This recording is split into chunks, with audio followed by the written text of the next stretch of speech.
Ano ba yan? Dito na naman ako na-assign. Dito yung bahay ng hilig mag-order, wala namang pambayad. Ay, ma'am, andyan ka na pala, Shopee. Shopee nyo, ma'am, 265 lang. Mukhang kumakain kayo, mama. Anong alam nyo? Ay, ako'y wala pang kain. Kunin mo na yung parcel mo, ma'am, 265 lang yan, magbayad ka.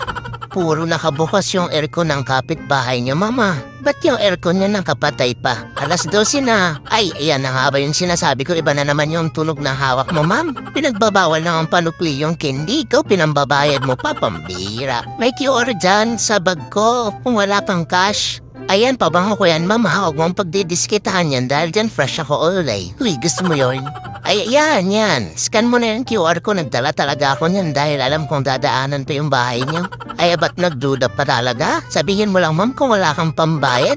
Kahit tingnan mo pa yung uniform ko, ano ba tong mga tao to? Order ng order, wala naman palang pambayad. Hindi naman ako 5'6", pero bakit ang hirap niyong singilin?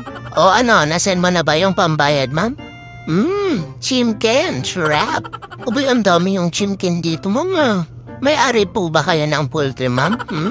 O sige na nga, pwede ka nang magbayad ng candy, pero ngayon lang yan, ha? Uy, boy, pasalamat ko't mabait ako. Ako'y aalis na, ma'am. Meron pa akong delivery sa Pacific Ocean.